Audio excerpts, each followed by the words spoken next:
Hi hello welcome to our channel VN creativities. இன்றைக்கி நம்ம சேனலில் எதை பற்றி பார்க்க போகிறோன்னா ரொம்பவே ஹெல்த்தியான, அதே சமயம் செய்கிறதுக்கு ரொம்ப சிம்பிளான ஒரு ஈஸியான ஸ்நாக் ரெசிபி தான் பார்க்க போகிறோம். அப்படியான ஸ்நாக் ரெசிபி எப்படின்னு கேட்குறீங்களா? உளுந்து மாவு வச்சு குட்டி போண்டா தான் பண்ண போகிறோம். இதுக்கு உளுந்து போண்டா, உளுந்து பக்கோடான்னு உங்களுக்கு விருப்பமான பெயர்களை நீங்கள் வச்சுக்கலாம்.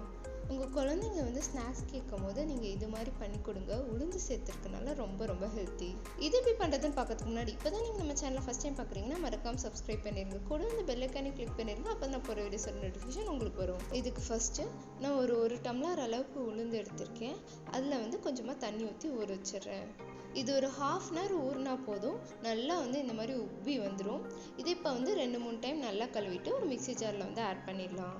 மிக்ஸி ஜாரில் ஆட் பண்ணும்போது கொஞ்சம் கூட தண்ணியே இல்லாமல் ஆட் பண்ணுங்கள். இதை கொஞ்சம் கூட தண்ணி சேர்க்காம அப்படியே அரைச்சி எடுத்துருங்க. ஒருவேளை உங்களுக்கு தேவைப்பட்டால் லைட்டாக தெளிச்சுக்கோங்க, ரொம்ப ஊற்றிட வேண்டாம். இப்போ இதை அரைச்சாச்சு, இது அப்படியே இருக்கட்டும். அடுத்தது ஒரு பவுல் எடுத்து அதில் ஒரு பெரிய வெங்காயத்தை சாப் பண்ணி ஆட் பண்ணிக்கிறேன். இது கூட 2 கொத்து கருவேப்பிலை எடுத்து அதை கட் பண்ணி ஆட் பண்ணிக்கிறேன். கூடவே ஒரு பச்சை மிளகாய் கட் பண்ணி சேர்த்துக்கிறேன். இது கூட உப்பு சேர்த்து நல்லா பிசைஞ்சிடலாம். நீங்கள் பச்சை மிளகாயை குட்டி குட்டியாக கூட போட்டுக்கோங்க. நான் என் குழந்தைக்கு கொடுக்கும்போது பார்த்தோன்னா டக்குன்னு எடுக்கிறதுக்கு தெரியணுங்கிறதுக்காக இப்படி போட்டிருக்கேன். பாருங்கள், இந்த மாவு எடுத்து போடும்போது இப்படி மேகம் மாதிரி விழுதுன்ட்டு இந்த மாதிரி விழணும். இதுதான் கரெக்டான பதம். இப்படி வரணுங்கிறதுக்காக தான் தண்ணி சேர்க்காம அரைக்க சொல்கிறது. இப்போ இது கூட ஒரு 2 டீஸ்பூன் அளவுக்கு அரிசி மாவு சேர்த்துடலாம். அரிசி மாவு எதுக்கு சேர்க்குறோம் அப்படின்னு பார்த்தீங்கன்னா, இது நல்லா கிறிஸ்பியாக வரணுங்கிறதுக்காக தான் சேர்க்குறோம். இப்போ இது எல்லாத்தையும் சேர்த்து நல்லா மிக்ஸ் பண்ணி விட்டுடலாம். அடுத்ததாக இது கூடவே 1/2 டீஸ்பூன் அளவுக்கு மிளகு சீரகம் சேர்த்துக்கிறேன். இதை சேர்த்துட்டு இதையும் நல்லா பிசைஞ்சு விட்டுடலாம். இப்போ பாருங்கள், மாவு நல்லா மிக்ஸ் ஆயிடுச்சு. இதை எடுத்து இப்படி கிள்ளி போட்டிங்கன்னா அப்படி உருண்டையாக வரணும். அதுதான் கரெக்டான பதம். அடுத்ததாக ஒரு கடாயில் எண்ணெய் ஊற்றி அதை நல்லா சூடானதுக்கப்புறம் இதை நம்ம போட்டு எடுத்துடலாம். இதில் முக்கியமான விஷயம் என்னென்னா, எண்ணெய் நல்லா சூடானதுக்கப்புறமா இதை போடுங்க. அப்போ தான் கரெக்டாக வரும். உங்களுக்கு எண்ணெய் எப்படி சூடாக இருக்குதுன்னு தெரியல அப்படின்னா எண்ணெய் ஊற்றிட்டு ஒரு சின்ன பிஞ்சு மட்டும் அதில் போடுங்க. அது எப்போ எலும்பி மேலே வருதோ அப்போ தான் எண்ணெய் நல்லா சூடாயிடுச்சுன்னு அர்த்தம். அதுக்கப்புறம் நீங்கள் போட்டு எடுத்துருங்க. இப்போ பாருங்கள், இது ஒரு பக்கம் வந்துருச்சு. இப்போ இதை இன்னொரு பக்கம் திருப்பி போட்டுடலாம். இந்த மாதிரி இது 2 பக்கமும் நல்லா கோல்டன் ப்ரௌன் ஆகிறவரையும் நல்லா ஃப்ரை பண்ணி எடுத்துடலாம். இதை நீங்கள் நல்லா ஃப்ரை பண்ணால் தான் நல்லா கிறிஸ்பியாக இருக்கும். இல்லைன்னா கொஞ்சம் நொத்தன்னு இருக்கும்.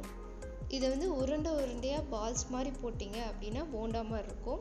இந்த மாதிரி நீளமாக விட்டிங்கன்னா பக்கோடா மாதிரி இருக்கும். அதாவது அந்த நீளமாக இருக்கிற பகுதியெல்லாம் நல்லா கிறிஸ்பி ஆகிடும். அதை சாப்பிட்றதுக்கு பக்கோடா மாதிரியே இருக்கும். ஸோ உங்களுக்கு எந்த மாதிரி வேணுமோ அந்த மாதிரி நீங்கள் போட்டுக்கோங்க. இப்போ பாருங்கள், இது 2 சைடு நல்லா கோல்டன் ப்ரௌன் ஆயிடுச்சு. இப்போ இதை எண்ணெயிலேருந்து எடுத்துடலாம். எண்ணெயிலேருந்து எடுக்கும்போது மறக்காமல் அடுப்பை சிம் பண்ணிடுங்க.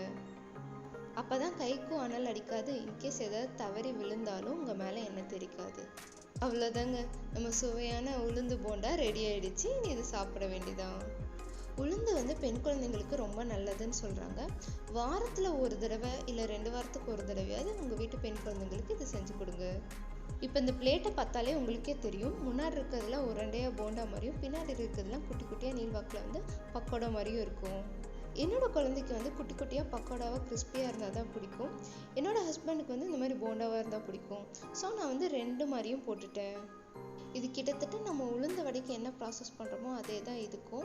ஆனால் தட்டி போடாமல் இந்த மாதிரி போட்டிருக்கோம். ஆனால் அரிசி மாவு சேர்த்துருக்கோம். உங்களுக்கு ஒருவேளை உளுந்து வடை தட்டி போட வரல அப்படின்னா இந்த மாதிரி கிள்ளி போட்டு பக்கோடாவோ ஒரு போண்டாவோ போட்டுருங்க. உங்களுக்கு தெரிஞ்ச யாராவது உளுந்து வடை தட்ட வராமல் ரொம்ப கஷ்டப்படுறாங்களா? அவங்களுக்கு இந்த வீடியோ ஷேர் பண்ணுங்கள். நீங்களும் இது செஞ்சு பார்த்து எப்படி இருந்தது அப்படின்றத எனக்கு கமெண்ட்டில் சொல்லுங்கள். இந்த வீடியோ பிடிச்சிருந்துன்னா லைக் பண்ணுங்கள், ஷேர் பண்ணுங்கள், கமெண்ட் பண்ணுங்கள். அண்ட் மறக்காமல் சப்ஸ்கிரைப் பண்ணிடுங்க. தேங்க்யூ ஃபார் வாட்சிங். பை.